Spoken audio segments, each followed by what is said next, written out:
चुनाव से लाभान्वित हुए और साथ ही साथ उनके अंदर एक उत्साह और आशा का संचार रहा है कि जो बढ़ता हुआ भारत है, जो तेजी से आगे बढ़ता हुआ भारत है, दुनिया की सबसे तेजी से आगे बढ़ती अर्थव्यवस्था बनता हुआ भारत है, निश्चित तौर पे अवसरों के साथ हार सामने आ रहा है प्रधानमंत्री नरेंद्र मोदी की अगुवाई में। तो इसीलिए हम वो कनेक्ट देखते हैं, सड़कों पर वो भीड़ देखते हैं। प्रधानमंत्री नरेंद्र मोदी की जो एक संवाद शैली है, लोगों से कनेक्ट करने की क्षमता है, ये उनके दशकों की मेहनत का नतीजा है। दशकों तक जो गुजरात को विकास पथ पर आगे बढ़ाने का उन्होंने प्रयास किया, देश को आगे बढ़ाने का प्रयास कर रहे हैं, उसका नतीजा है कि हम देखते हैं कि अहमदाबाद की सड़कों पर ये हुजूम उमड़ा हुआ, जिसमें हर आयु उम्र के लोग हैं, बच्चे आह्लादित हैं,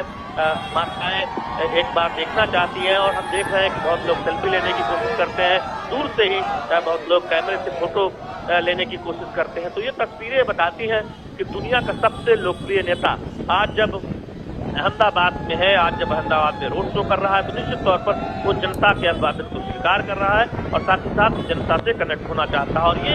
एक प्रधानमंत्री नरेंद्र मोदी की शैली रही है। अशोक, आप चर्चा कर रहे थे तमाम रोड शो की, 2014 का रोड शो तो शायद कोई भी भूल नहीं सकता, कोई भी राजनीतिक पत्रकार जिसने उस रोड शो को वाराणसी में देखा होगा। और उस रोड शो से ही एक संकेत स्पष्ट मिल गए थे कि 2014 में एक बड़ी जीत काशी में, वाराणसी में प्रधानमंत्री नरेंद्र मोदी को मिलने जा रही है। और आज हम देख रहे हैं गुजरात की धरती पर अहमदाबाद में और भारत के राजनीतिक इतिहास का अब तक का बड़ा सबसे रोड शो चुनाव के दौरान, अगर कहें तो गलत नहीं होगा। तो निश्चित तौर पर उसमें ये अभूतपूर्व जनता का जो रिस्पांस है, जो सैलाब है, वो दिखाई दे रहा है और प्रफुल्लित चेहरे दिखाई दे रहे हैं, जो एक नई कहानी एक बयां करते हैं प्रधानमंत्री नरेंद्र मोदी से अपने जुड़ाव को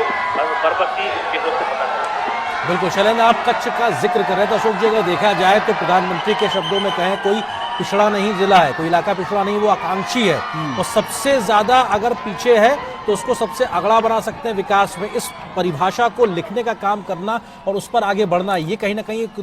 एक विजन को दिखाता है। और क्योंकि अभी आपने रिवर साबरमती का जिक्र किया, वहां से ये काफिला गुजर रहा था, तो साबरमती वहां का पूरा इलाका, उस रिवर फ्रंट की अगर बात की जाए तो एक वैश्विक पटल पर पर्यटक स्थल के तौर पर उसको डेवलप करना, उस नदी को कैसे जीवित रखना है और कैसे विकास की धारा के साथ उसके जो परंपरागत जो उसकी बायोडाइवर्सिटी है उसको बचाए रखना है। तो ये संवेदनशीलता और एक विजन भी दिखाई पड़ता है कहीं ना कहीं नरेंद्र मोदी। विजन तो है ही। आप देखिए कि साबरमती की जब बात चली ना, साबरमती रिवर फ्रंट की जब बात चली, तो आप ये मैंने खुद अपनी आंखों से देखा है आरेंद्र। ये मैंने जो है ये आप मान के चलिए ये साल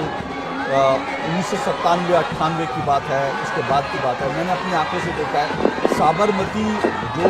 नदी है उसमें पानी नहीं होता था, बिल्कुल सूखी थी, नाले की तरह बहती थी। रिवर फ्रंट नाम की कोई चीज़ नहीं थी,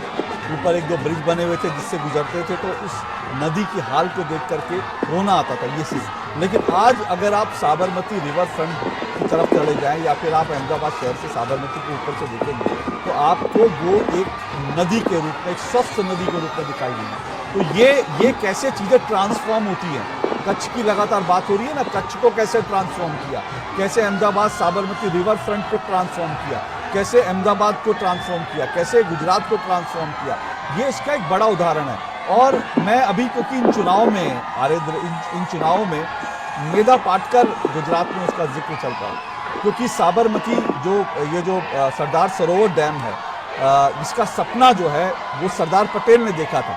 आज़ादी से पहले, क्योंकि उनको लगता था गुजरात में सरदार सरोवर डैम का बनेगा तो सरदार साहब को लगता था कि उससे गुजरात की पानी की समस्या का हल होगा।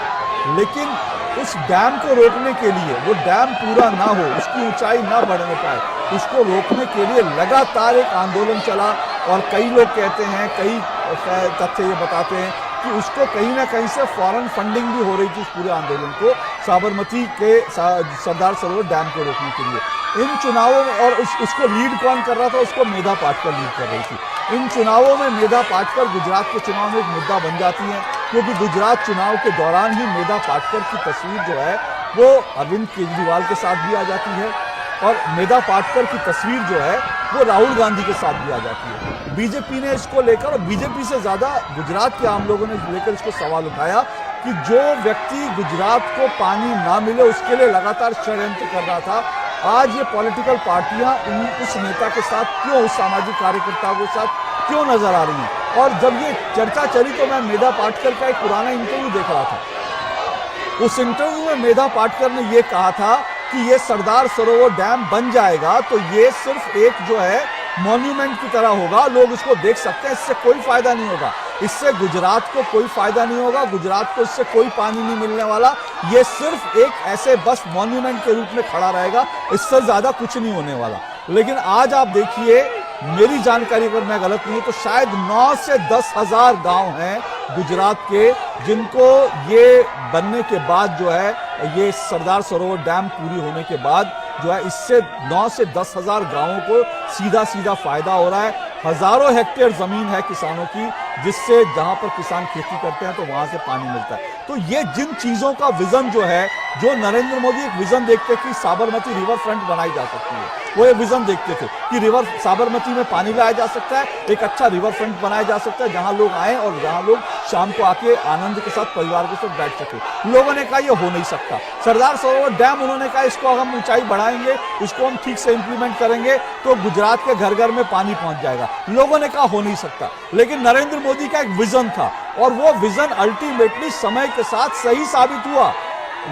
नरेंद्र मोदी का विजन था कि भारत अगर अपनी वैक्सीन बना लेगा तो फिर हर एक को वैक्सीन लग जाएगी तो भारत कोरोना से मुक्त हो जाएगा। और जब आपने जिक्र किया था ना शुरू में कि प्रधानमंत्री नरेंद्र मोदी की अहमदाबाद में जो 5 राज्यों के विधानसभा चुनाव के बाद, जिनमें से जो है बीजेपी गुजरात, उत्तर प्रदेश में, उत्तराखंड में जीती थी, उसके बाद जो है ये प्रधानमंत्री नरेंद्र मोदी ने अहमदाबाद में रोड शो किया था। तो नरेंद्र ये भी याद रखिए, वो रोड शो कोरोना के बाद पहला रोड शो था, क्योंकि उसके पहले लोग सड़कों पर इतनी बड़ी तादाद में निकल नहीं सकते थे। लोगों को 4, 5, 6, 10 लोगों का एक जगह जमा होना मना था। लेकिन कोरोना के बाद जो है, क्योंकि उत्तर प्रदेश के चुनाव में भी कोरोना की पाबंदियों का बहुत ध्यान में रखते हुए चुनाव लड़ेगा उत्तर प्रदेश, उत्तराखंड, 5 राज्यों के। लेकिन उसके बाद जीत के बाद वो पहला रोड शो हुआ कोरोना से लड़ाई जीतने के बाद, और उसके बाद जो है नरेंद्र मोदी ने एक दिखाया कि किस तरह से उनका विजन है, और वो विजन जो है समय के साथ, समय की कसौटियों पर खरा साबित हुआ हर बार। बिल्कुल, और इतने आप में इसमें कोई दो राय नहीं, कई दशकों पहले गुजरात की एक अलग पहचान थी। वो पहचान थी किस प्रकार से आए दिन कर्फ्यू लगता था, किस प्रकार से आए दिन दंगे हुआ करते थे एक दौर में गुजरात में, किस तरह से विकास की गति में पीछे पिछड़ता जा रहा था, क्योंकि शांति स्थापना जैसी बात करना बड़ा बेमानी सा लगता था गुजरात में। लेकिन गुजरात को बदलने का और नए गुजरात में तब्दील करने का और गुजरात मॉडल के इस पूरे व्याकरण को गढ़ने में एक बड़ा योगदान जिस व्यक्ति का है, वो आज देश का प्रधानमंत्री नरेंद्र मोदी है। उन्होंने शांति स्थापना से लेकर उन दंगे फसादियों पर कड़ी कार्रवाई करने से लेकर तमाम वो काम किए कि गुजरात में न सिर्फ शांति स्थापना हुई, लोगों का विश्वास बहाली हुई, लोगों ने सामाजिक सौहार्द